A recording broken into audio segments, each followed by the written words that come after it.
बेटा सोना नहीं, बहुत मारेंगे। along with intercellular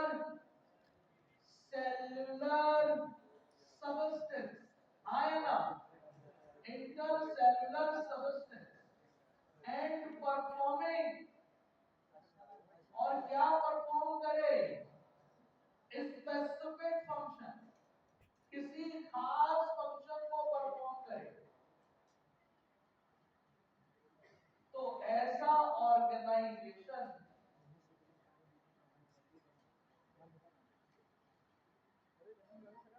कॉल्ड क्या कहलाता है भाई? टिश्यू कहलाता है। क्या कहलाता है? टिश्यू कहलाता है। गौर से समझना, टिश्यू कैसे फंक्शन करता है, लेकिन इसके अंदर प्रेजेंट सेल कैसा फंक्शन करती है।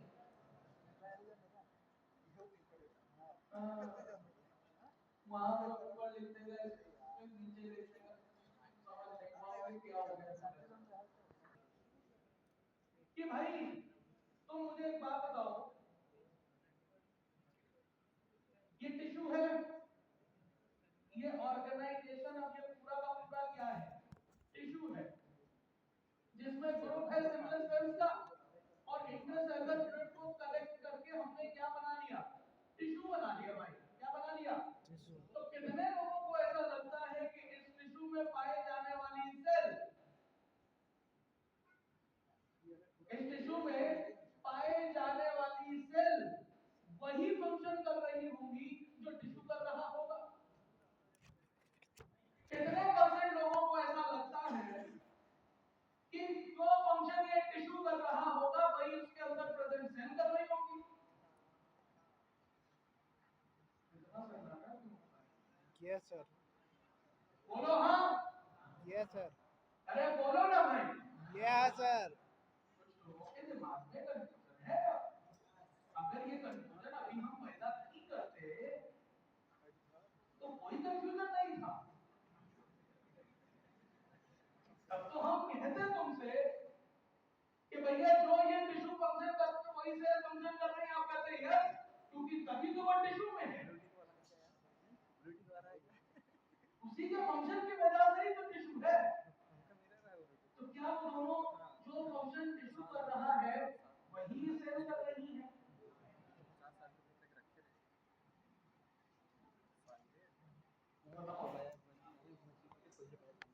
नहीं। एक्सप्लेन करो कि कैसे नहीं। ऑर्गन ने मिलकर क्या बनाया? ऑर्गन सिस्टम में तो ऑर्गेनिज्म है, समझो। सेल जो है वो मिलकर क्या बनाते हैं? टिश्यू के पास खास फंक्शन आ जाते हैं जो कि उस सेल में नहीं होते, हालांकि वो बने उसी सेल से हैं। कहने का मतलब ये है कि एपिथेलियल टिश्यू की बात करें तो एपिथेलियल टिश्यू एपिथेलियल सेल से मिलकर बने होंगे। एपिथेलियल टिश्यू जब बन जाता है तो उसके काम प्रोटेक्शन हो जाते हैं, सपोर्ट हो जाता है। लेकिन क्या अकेली एपिथेलियल सेल को प्रोटेक्शन दे सकती है? आगे ना, हमने कहा कि जब नर्व सेल मिलकर एलोन्यूक्लियर न्यूरोग्लिया न्यूरल टिश्यू बनाते हैं, और न्यूरल टिश्यू वो होते हैं जो फंक्शंस को आपके पास परफॉर्म होते हैं न्यूरल टिश्यू के तीन ऑर्गन में, ब्रेन में, स्पाइनल कॉर्ड में, आपके पास नर्व में। तो जो काम न्यूरल टिश्यू कर सकता है क्या वो काम अकेले नर्व सेल कर सकती है? जो काम एपिथेलियल सेल कर रही है क्या वही काम एपिथेलियल टिश्यू कर रहा है? नहीं। तो आप खास बात समझिए, जब सेल ने मिलकर टिश्यू बनाया, टिश्यू के पास खास पावर आ गई। उसी खास पावर को, उसी प्रॉपर्टी को हम एमर्जेंट प्रॉपर्टी कहते हैं। कैसी property? Emergent property is the property of lower level या हायर लेवल? Higher level. हालांकि वो एमर्जेंट प्रॉपर्टी आई ही इस सेल की वजह से। समझ पा रहे कि नहीं? अब ऐसा सिर्फ सेल और टिश्यू में नहीं है, टिश्यू और ऑर्गन में भी है। जब टिश्यू मिलकर ऑर्गन बना लेते तो ऑर्गन के पास खास प्रॉपर्टी आती है। हाँ, वो काम टिश्यू अकेले नहीं कर सकता। ऐसे काम ऑर्गन और ऑर्गन सिस्टम के साथ। सर ये काम सेल से छोड़ो, हम चलो यहाँ पर सेल ऑर्गेनेल्स लिखते तो सेल ऑर्गेनेल्स से मिलकर सेल बनाए कि नहीं बनाए? हाँ या ना? सेल ऑर्गेनेल्स जो काम कर रहे हैं वही सेल काम कर रही है, वही सेल ऑर्गेनेल्स की वजह से सेल है, लेकिन सेल ऑर्गेनेल्स का तो अपना एग्जिस्टेंस ही नहीं है इंडिपेंडेंट और डिपेंड है सेल पर। हाँ या ना? Mitochondrial cell within the cell है, लाइक द प्रोकैरियोटिक सेल है, लेकिन प्रोकैरियोटिक सेल नहीं है। समझ पा रहे हैं कि नहीं? तो इस बात को समझना, क्वेश्चन आएगा, बहुत सारे लोग डूबेंगे, उन्हें एग्जाम में प्रेशर भी ये लगेगा, जो ये सेल फंक्शन कर रही है वही टिश्यू कर रहा है। टिश्यू के पास कैसा फंक्शन है? अरे बोलो, इसी वजह से लिख रहा था कि टिश्यू का फंक्शन कैसा है, खास फंक्शन। दो टिश्यूज को देखोगे तो उनके फंक्शन खास दिखाई। तो बताओ टिश्यू होते क्या है? कैसे सेल के समूह हैं? सिमिलर किन किन बातों में होने चाहिए? तीनों में हो तो बेस्ट है, लेकिन नेसेसरी थिंग्स को कंप्लीट करना ही चाहिए। और फिर उसके साथ साथ अलोंग विद इंटरसेलुलर सबस्टेंस और परफॉर्म करें कैसा फंक्शन? स्पेसिफिक। तो ऐसा ऑर्गेनाइजेशन क्या कहलाता है? अभी तो टिश्यू ही सिखा पाए कि टिश्यू होता था, क्या तुम सीख गए? बोलो भाई। यस चलो सर। अब मैं बताता हूँ एनिमल टिश्यू के बारे में। तो टाइप ऑफ टिश्यू, टिश्यू का फंक्शन क्या है? तो इसका काम है, फंक्शन है, जब मैं तुमसे ये कहूं कि इसकी ओरिजिन क्या है, आपको ये बात पता होनी चाहिए कि चाहे तुम धरती पर कितने भी बड़े से बड़ा ऑर्गेनिज्म आप देख रहे हो, उसकी जिंदगी की शुरुआत, जीवन की शुरुआत एक सिंगल सेल से होता है और जर्म लेयर बनाता है। क्या बनाता है? एक्टोडर्म और एंडोडर्म पहले आ जाती है और बाद में आती है मेसोडर्म। इन दोनों के बीच में ऐसा ऑर्गेनिज्म जिसमें तीनों जर्म लेयर पाई जाती हैं उसे हम ट्रिप्लोब्लास्टिक कहते हैं। सुना लग रहा है? बनती तब वो स्टेज होती है गैस्ट्रुला। क्या होती है? फिर बना गैस्ट्रुला। जब गैस्ट्रुला स्टेज आती है तब बनती है जर्म लेयर। कितनी जर्म लेयर? हम लोगों के ह्यूमन के केस की बात कर रहे हैं तो 3 जर्म लेयर, एक्टोडर्म, एंडोडर्म, बीच में मेसोडर्म। ओके, और यही जर्म लेयर बनाती है आपके सारे ऑर्गन, सारे टिश्यूज, ऑर्गन और ऑर्गन सिस्टम बनाने में इन्वॉल्व है यही जर्म लेयर। समझ गए कि नहीं? तो मैं आपसे ये कह रहा हूँ एपिथेलियल टिश्यू किसने बनाया? तो एपिथेलियल टिश्यू ऐसा टिश्यू है जो एक्टोडर्मल भी हो सकता है। कैसा हो सकता है? आपको कुछ पार्ट इसका मेसोडर्मल भी हो सकता है, मेसोडर्मल के साथ साथ इसमें कुछ पार्ट एंडोडर्मल भी हो सकता है। ये सब बातें अभी आपको सुनकर चलनी पड़ेगी। जब एक्चुअल जगह आएंगे तो हम एक्टो एंडो मेसो सब बात करेंगे। लेकिन कनेक्टिव टिश्यू कैसा होता है? मेसोडर्मल। कैसा होता है? मेसोडर्म। मस्कुलर टिश्यू भी कैसा होता है? मेसोडर्मल ओरिजिन का होता है। लेकिन नर्वस टिश्यू जो है वो एक्टोडर्मल। क्या है? अच्छा एक बात बता, नर्वस टिश्यू मिलकर नर्वस ऑर्गन बनाएंगे, नर्वस ऑर्गन मिलकर नर्वस सिस्टम बनाएंगे। तो अगर जिस तरह की या ब्रेन का कोई भी पार्ट बोलो और आपसे कहा जाए इसकी ओरिजिन क्या है, एक्टोडर्मल। आया समझ? मस्कुलर टिश्यू में कौन कौन आता है? सर मस्कुलर टिश्यू में मसल्स आते हैं कि नहीं? आएगा मसल्स, और ऊपर से कनेक्टिव टिश्यू में बोन्स और कार्टिलेज आते हैं। तो आपके पास कनेक्टिव टिश्यू, मस्कुलर टिश्यू से जो भी उसमें पार्ट आ रहा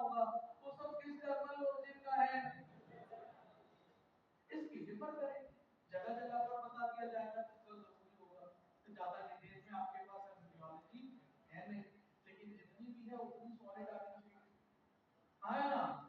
तो चलो, जब हमने चार तरह के टिश्यूज को पढ़ लिए, तो बताओ प्रोटेक्शन, सिक्रीशन, एब्जॉर्प्शन या फिल्ट्रेशन में कौन हेल्प करेगा? बोलो भाई। आगे अब बताओ, पहला टिश्यू एक एक करके हम लोग पढ़ेंगे। पहले टिश्यू का नाम कौन सा टिश्यू बेटा? Epithelial tissue. कभी आपने पढ़ा है कि एपी का मतलब ऊपर होता है, हाइपो का मतलब नीचे होता है? पढ़ा है क्या? नहीं पढ़ा? सुना तो होगा। हाइपोथैलेमस, एपिथैलेमस, सारे बॉडी ऑर्गन के कवरिंग बनाने वाला। और इसी में हम कर रहे हैं इंक्लूड स्किन भी। सर एक बात बताओ, फॉलो हुआ कैसा ऑर्गन? तो hollow, lining of hollow organ. कौन सा ऑर्गन? हॉलो ऑर्गन या फिर कैविटी। सर फ्री सरफेस का मतलब नहीं समझ आया।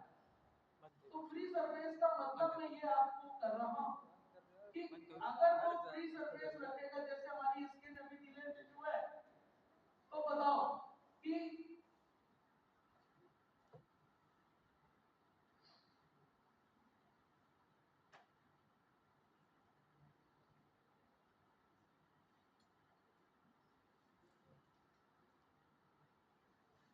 एपिथेलियल टिश्यू अगर वो इनर लाइनिंग बना रहा है, तो हॉलो ऑर्गन में कुछ ना कुछ भरा होगा, है ना। और अगर आउटर कवरिंग बना रहा है, जैसे हमारी स्किन है, इसके बाहर कुछ है क्या? नहीं। हॉलो ऑर्गन के अंदर कुछ है?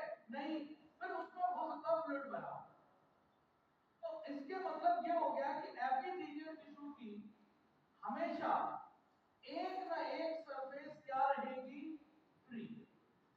वो या तो फेस कर रही होगी आउटसाइड एनवायरनमेंट, जैसे हमारी स्किन, हाँ या ना? क्या फेस कर रही होगी? या फिर सराउंडिंग बॉडी फ्लूइड। क्या बेटा? Surrounding body fluid. Hollow organ में जो बॉडी फ्लूइड भरा हुआ है, उसे फेस कर रही होगी। मतलब सरफेस तो फ्री है ना।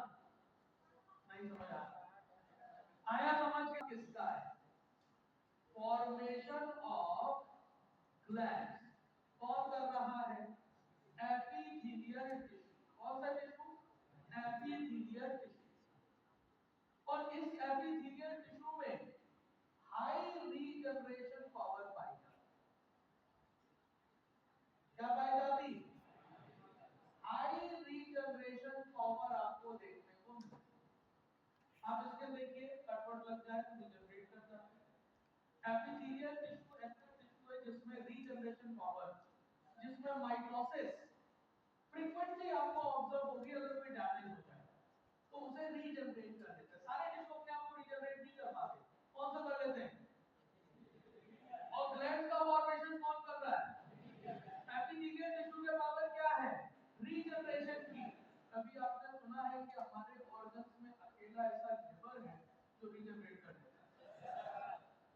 क्यों? क्योंकि वो epithelial tissue. The cells of epithelial tissue are compactly arranged. कैसे अरेंज है बेटा? Compactly arrange. कॉम्पैक्टली अरेंज का मतलब इन जनरल उन सेल के बीच में इंटरसेलुलर स्पेस कम देखने को मिलता है, लेकिन कहीं कहीं पर यहाँ पर लिटिल इंटरसेलुलर स्पेस देखने को मिल जाएगा। with little intercellular space, with little intercellular space are seen। एक बार और तो सर, जब ये कॉम्पैक्टली अरेंज सेल्स होती है ना,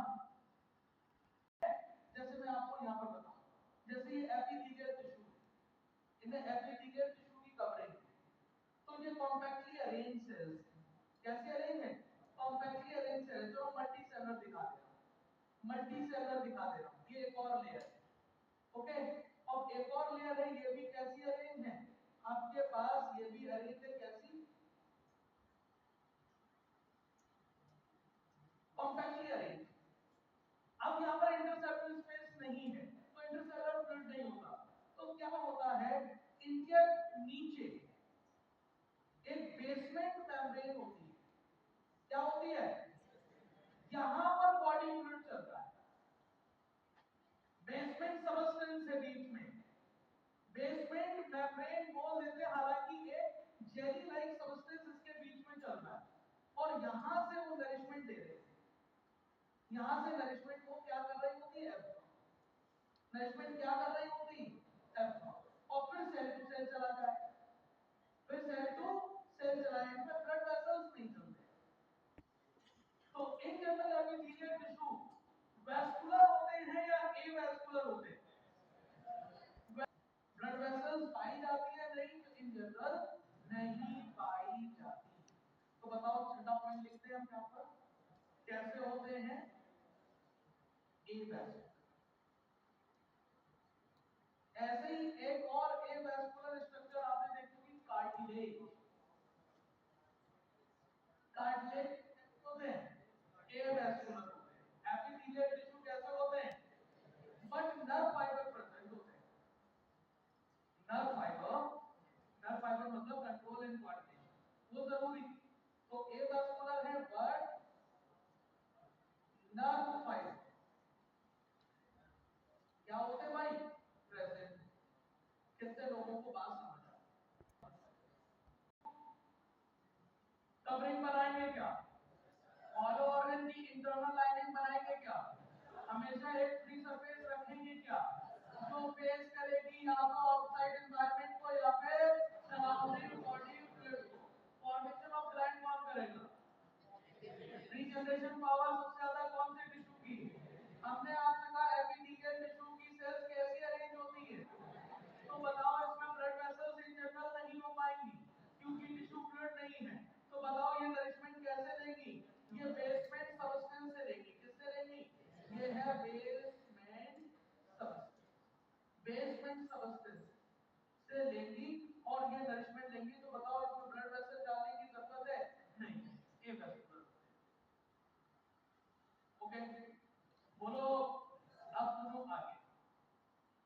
अब मैं आपसे कहता हूं टाइप्स ऑफ एपिथेलियल टिश्यू।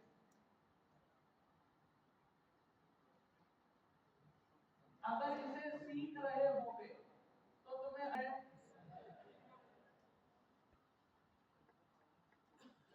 कैसा लेयर है बेटा? Single layer. कैसा बेटा? Single layer. आपसे ये कहा जाए कि तुम्हारा फंक्शन क्या है, सिंगल लेयर क्यों हो, इसका मतलब तुम्हारा कुछ खास फंक्शन होगा। अगर एक बात बताओ, कोई भी टिश्यू सिंगल लेयर वहीं तो एग्जिस्ट कर सकता है जहां पर टूट फूट कम हो, जहां पर केमिकल और मैकेनिकल डैमेज कम होता हो, जहां पर थिकनेस मुझे कम से कम चाहिए, वही तो सिंगल सेल की लेयर होगी। और जहां पर मल्टी लेयर है, यहां पर मैं कह देता हूं कि कंपाउंड का मतलब क्या है। यहां पर कंपाउंड का मतलब है मल्टी लेयर। कैसा बेटा? Multi layer. और कोई अगर मल्टी लेयर है, इसका मतलब इसके पास टूट फूट की संभावनाएं ज्यादा है, तो इसका फंक्शन सिंपल से अलग होने वाला है ना? सर, अगर तुम्हें सिंपल के नाम पर वहां पर एपिथेलियम देखने को मिलेगी जहां पर तुम्हें डिफ्यूजन करना है गैसेस का। क्या करना है? और डिफ्यूजन के लिए क्या होगा? थिकनेस आपको कम से कम चाहिए। ज्यादा थिकनेस का तुम्हें डिफ्यूजन इजी नहीं होने वाला है। सर, कहीं पर मुझे फिल्ट्रेशन चाहिए, ब्लड का फिल्ट्रेशन चाहिए, फिल्ट्रेशन चाहिए और फिल्ट्रेशन चाहिए, तो थिकनेस कम से कम होनी चाहिए। अगर मुझे सिक्रीशन करना तो मुझे क्या करना है भाई? आपको सिंगल लेयर ही प्रेफर करनी चाहिए। और अगर तुम्हें एब्जॉर्प्शन करना है तो भी बताओ कैसा? सिंगल। ठीक है, आया ना? तो बताओ, ये आपको कहां पर प्रेजेंट होंगे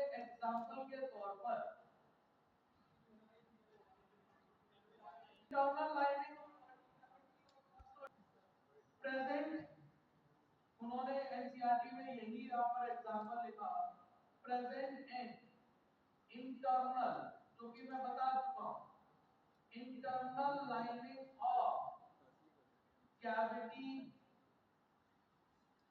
ट्यूब्स एंड एक्सेट्रा। और अगर मैं बात करूं, ये सब आपको पता है, वोमेन कैप्सूल में भी होगा, नेफ्रॉन्स के डिफरेंट पार्ट्स में होगा, एल्वुलाई में होगा, एंडोथेलियम और ब्लड वेसल्स में होगा, बहुत सारे हम लोग टाइप पढ़ेंगे तब आ जाएगा। सर ये काम क्या होगा इसका? इसका काम होगा प्रोटेक्शन। क्या होगा? मल्टी लेयर है तभी तो तुम प्रोटेक्शन कर सकते हो, सिंगल लेयर में प्रोटेक्शन तो नहीं कर सकते। तो सर प्रोटेक्शन करोगे तुम against chemical and mechanical damage. जहां पर केमिकल और मैकेनिकल डैमेज हो सकता है, वहां पर तुम क्या करने वाले हो? बोलो भाई। तो आपके पास अगर मैं एग्जांपल के तौर पर तुमसे कहूं, तो एग्जांपल के तौर पर आप इसके लिख सकते हो। क्या लिख सकते हो? इसके अलावा अगर लिखना हो तो लिख लो large duct of glands, large duct of gland. हालांकि आगे हम तुम्हें डिटेल में, अभी सिर्फ पता होना चाहिए सिंपल का मतलब क्या है और कंपाउंड का मतलब क्या कह रहा हूं। Simple cuboidal epithelium. और तीसरा आपके पास आ जाएगा simple columnar. Simple columnar epithelium, या सिंपल कॉलमनार एपिथेलियम। अब ये तीन तरह की है। सबसे पहले इनका मतलब बता दो। हमने आपसे कहा सिंपल का मतलब क्या? सिंगल लेयर होता है।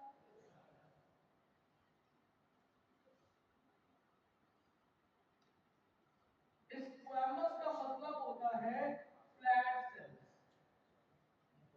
फ्लैट या फिर टाइल। टाइल समझ रहे हो ना? टाइल, फ्लैट या टाइल्स लाइक सेल।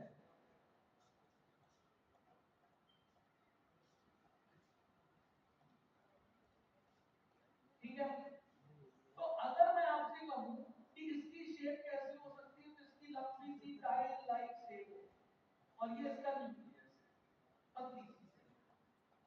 अगर मैं आपसे कहूं कि तुम्हारा मतलब सिंपल क्यूबॉइडल क्यों है, तो पहले तुम कैसे हो? सिंपल का मतलब क्या है?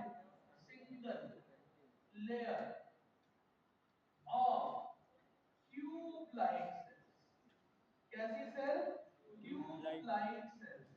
और क्यूब लाइक सेल्स कुछ इस तरह की, जिसमें ये इसका न्यूक्लियस आएगा। सर यहां पर क्या होगा सिंपल का मतलब? सिंपल का मतलब है यहां पर सिंगल लेयर, और कॉलमनार का मतलब है कॉलम लाइन या फिर टॉल सेल्स। कितने लोगों को ये याद है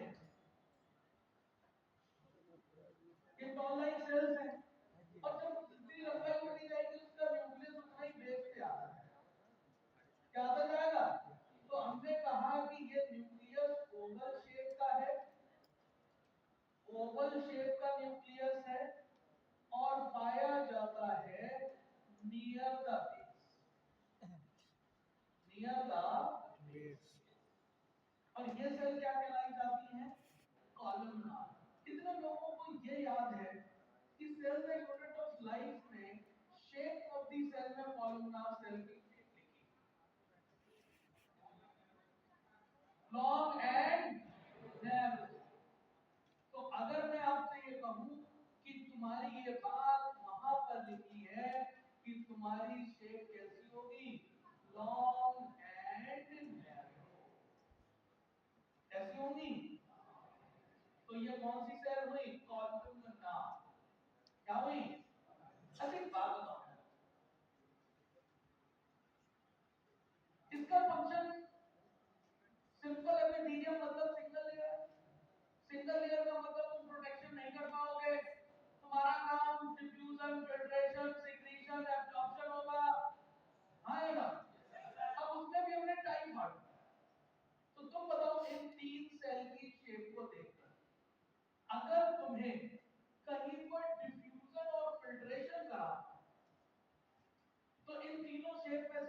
अप्रिशिएट हो, बोलो भाई ऐसा क्यों किया? क्योंकि सबसे थिन मुझे यही दिखाई दे रहे, हाँ या ना? और अगर थिन दिखाई दे रही तो मैं उतनी ज्यादा और पतली सिंगल लेयर में भी थिन सेल्स, तो इसका फंक्शन क्या होगा? इसका फंक्शन क्या होगा बताओ? इसका फंक्शन होने वाला डिफ्यूजन एंड बोलो फिल्ट्रेशन, डिफ्यूजन एंड, जबकि इसका फंक्शन क्या होगा? सिक्रीशन एंड एब्जॉर्प्शन, इसका फंक्शन क्या होगा?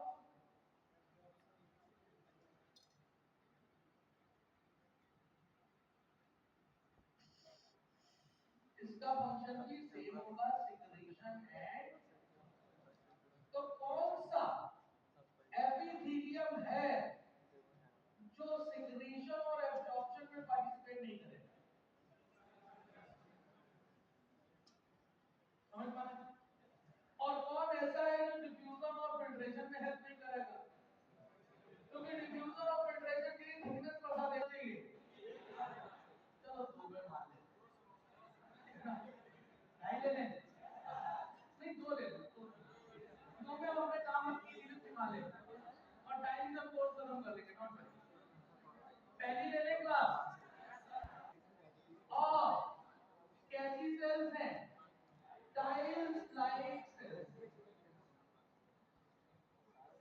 सर इस सिंपल स्क्वेमस एपिथेलियम को ऑल्सो हम कहते हैं पेवमेंट मेम्ब्रेन। पेवमेंट मेम्ब्रेन का मतलब ये होता है कि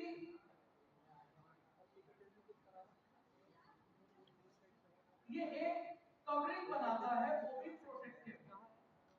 तो प्रोटेक्टिव कवरिंग के बेस पर तो सबको बोल सकते हैं, लेकिन हम इसे पेवमेंट मेम्ब्रेन का कंफ्यूजन आ जाएगा। एक जगह लिखा हुआ है पेवमेंट, लेकिन हम लिखते हैं कि इसे हम कहते हैं having,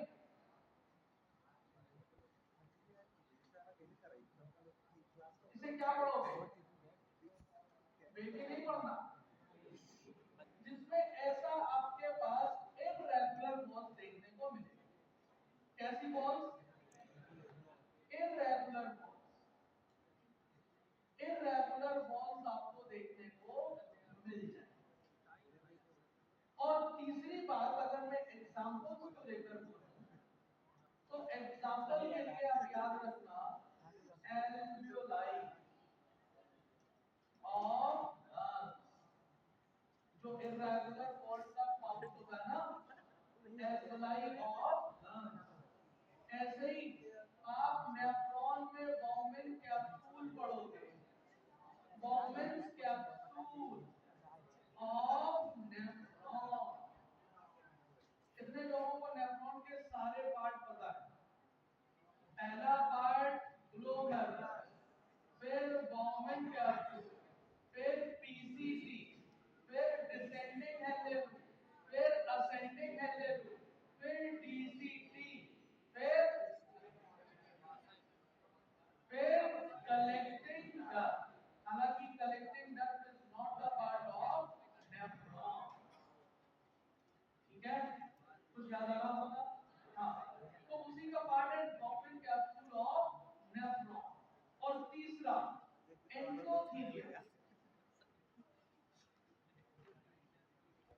endothelium of blood vessel.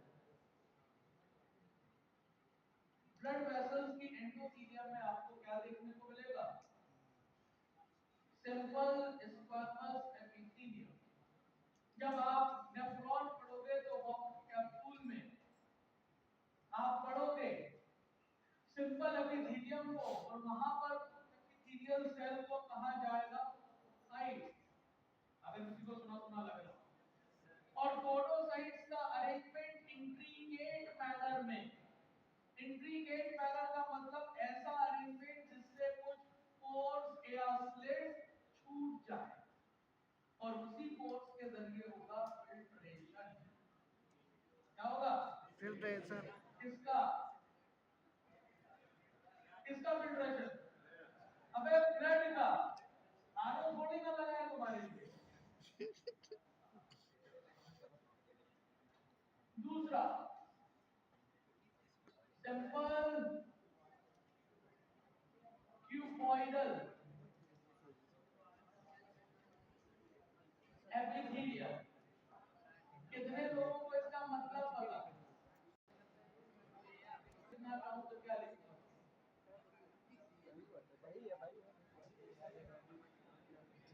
Diffusion and filtration.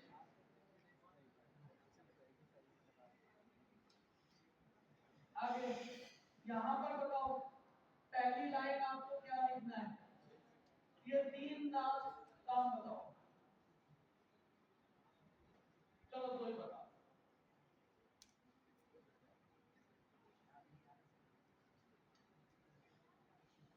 Single layer होगा कि नहीं?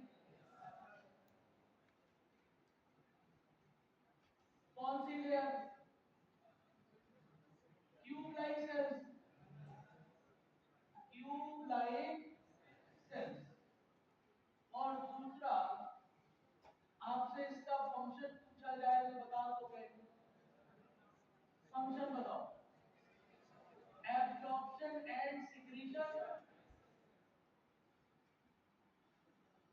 अच्छा एक बात तुमसे पूछे, हम लोगों का डाइजेशन कहाँ होता है? एलिमेंट्री कैनाल में, आया ना? Yes sir. तो एलिमेंट्री कैनाल की जो इनर लाइनिंग है वो एपिथेलियम की बनेगी, आया ना? तो जहां पर डाइजेशन हो वो सारा एसिड, आया ना? मतलब वहां पर मैकेनिकल मतलब केमिकल डैमेज का खतरा ज्यादा। तो अगर तुमसे कहा जाए कि वहां पर कौन सी एपिथेलियम तुम रखोगे, सिंपल या फिर कंपाउंड? कंपाउंड। बोलो ना भाई। कम। लेकिन भगवान ने नहीं रखी वहां पे कंपाउंड। अभी तो भगवान नहीं। अगर तुम कंपाउंड रख दोगे तो खाना खाने का कोई फायदा नहीं होगा। एब्जॉर्प्शन बहुत स्लो, रखनी पड़ेगी सिंपल ही। लेकिन उतने हाई एसिड वगैरह से बचाने के लिए आपको कुछ ऐसे इंतजाम को फॉलो करना पड़ेगा जो आपके उस सेल्स की लेयर को खराब ना कर दे। और अगर डैमेज हो भी जाए तो रिपेयरिंग की चीजें बहुत तेजी से चले। इसीलिए वहां पर बहुत सारी सेल्स म्यूकस को रिलीज करती है जिससे उन सेल्स को बचाया जा सके उस एसिड से। और लगातार वहां पर रीजनरेशन का काम चलता रहता है, चलना भी चाहिए, आएगा। तो कभी आपने सुना होगा कि कोई भी पेन किलर वगैरह ये सब ज्यादा नहीं खानी चाहिए, गैस्ट्रिक अल्सर हो जाते हैं। उस लेयर पे कितना, क्योंकि जो आपके म्यूकस के सिक्रीशन को अफेक्ट करेगी और वो एसिड आपके साथ वहां पर क्या कर देगा। तो ऐसी दवा लानी चाहिए जो आपके म्यूकस को अफेक्ट ना करे, वरना एक लिमिट से ज्यादा वो आपको गैस्ट्रिक अल्सर करा देगा, प्रॉब्लम क्रिएट करेगा, आया ना? दूसरी बात मैं आपसे ये कहता हूं कि सर आपने वहां पर सिंपल क्यूबॉइडल या स्क्वामस, क्यूबॉइडल या स्क्वामस, क्यूबॉइडल या कॉलमनार, क्यूबॉइडल। तो हम कहेंगे वहां पर एब्जॉर्प्शन तुम्हें ज्यादा चाहिए या कम, कंपैरेटिवली? तो बताओ किसके ल्यूमेन ज्यादा है, क्यूबॉइडल या कॉलमनार? क्यूबॉइडल का ल्यूमेन ज्यादा है। बैटरी खत्म हो रही है यार। दिखाना पड़ेगा किसका ल्यूमेन मतलब कैविटी ज्यादा दिख रही है, इसकी या इसकी? एब्जॉर्प्शन अगर तुम्हें ज्यादा से ज्यादा करना है तो तुम्हारे लिए ये सेल ज्यादा अच्छी है, ये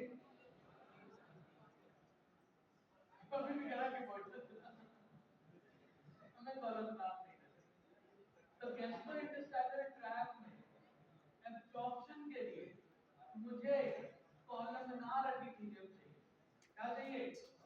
कॉलमनार ज्यादा अच्छी है, ज्यादा टेरिबॉइडल, और इस पर मजबूती आ रही है। आया ना? समझ पा रहे हैं कि नहीं?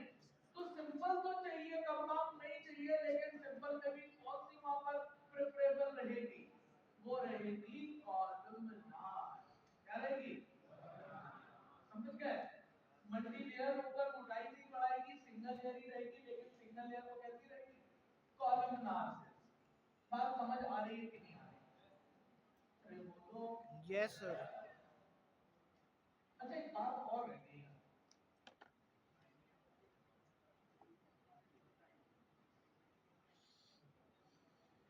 चलो इसके टाइप की बात करेंगे। एक होगा सिंपल नॉर्मल सिंपल कोबॉइडल एपिथेलियम, एक टाइप होगा ब्रश बॉर्डर। क्या बोला? ब्रश बॉर्डर सिंपल कोबॉइडल एपिथेलियम, और एक होगा मोटाइल सीलिएटेड। क्या बोला? मोटाइल सीलिएटेड, या फिर इसी को हम बोल देंगे काइनोसीलिएटेड। मोटाइल सीलिया को हम काइनोसीलिया कहते हैं। क्या कहते हैं? तो इसे हम काइनोसीलिएटेड भी कह सकते हैं। तो नॉर्मल क्यूबॉइडल अगर है कोई, तो उसमें इस तरह के cuboidal epithelium, tube like cells. इसमें अगर मुझे बात करनी है तो इसमें आपको फिंगर लाइक प्रोजेक्शन दिखाई देंगे। क्या दिखाई देंगे? और इसी फिंगर लाइक प्रोजेक्शंस को हम माइक्रोविलाई कहते हैं। क्या कहते हैं? और ये माइक्रोविलाई होते हैं for increasing surface area, surface area को बढ़ाने के लिए। किसके सरफेस एरिया को बढ़ाने के लिए? Villi, microvilli fibre. और यहाँ पर मोटाइल सीलिएटेड की जगह पर अगर मैं बात करें तो ये ट्यूब लाइक सेल्स है, और यहाँ पर सीलिया पाए जा रहे हैं, और सीलिया कैसे हैं? मोटाइल। कैसे बेटा? मोटाइल सीलिया। मोटाइल सीलिया का नाम बताइए। काइनोसीलिया। क्या? काइनोसीलिया। एग्जाम्पल के तौर पर आपको नॉर्मल क्यूबॉइडल की बात करी जाए तो बॉम्बे कैप्सूल छोड़ो, तो नेफ्रॉन के सारे पार्ट पता है कि नहीं? पता है। तो अगर मैं आपसे कहूं उस नेफ्रॉन का एक पार्ट यहां लिखो, brush border simple proximal convoluted tubules of nephron, जहां पर चीजों का रीअब्जॉर्प्शन होता है। 70 to 80% चीजों का रीअब्जॉर्प्शन कहां हो जाता है? मैक्सिमम वाटर का रीअब्जॉर्प्शन कहां होता है? ईसीजी में होता है। सर जो बचा हुआ पार्ट है वो यहाँ है। क्या पार्ट बचा है? बॉम्बे कैप्सूल वहां था, था कि नहीं? उसके अलावा यहाँ पर एक बात और भी लिखना चाहोगे तो यहाँ पर एक बात और लिख दो, वो लिख सकते हो डिसेंडिंग हेनले लूप। क्या? यहाँ पर अब आपको क्या लिखना है? तो हम कहेंगे यहाँ पर आप लिख सकते हो पहले असेंडिंग हेनले लूप। कौन सा? Ascending Henle loop, AHL। यहाँ पर लिख सकते हो DCT, यहाँ पर लिख सकते हो कलेक्टिंग ट्रैक्ट। अगर तुम्हें ये दोनों का डिफरेंशिएशन पता है तो यहाँ पर लिख, और यहाँ पर एग्जांपल के तौर पर आप लिख सकते हो अपर रेस्पिरेटरी ट्रैक्ट। क्या लिख सकते हो?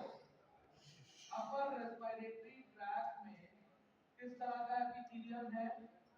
मोटाइल सीलिया रखेगा, जो स्पूटम को, जो अंदर के म्यूकस को, जिसमें डस्ट हो सकती है, फॉरेन पार्टिकल्स हो सकते हैं और जर्म वगैरह हो सकते हैं, उन्हें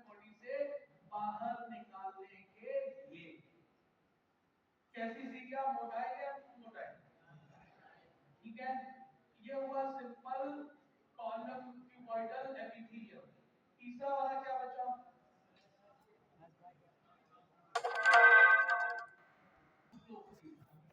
अब मैं आपसे ये कहता हूं कि पहले आपके पास ये पता होना चाहिए कि एनिमल टिश्यू में टिश्यू की शुरुआत कहां से।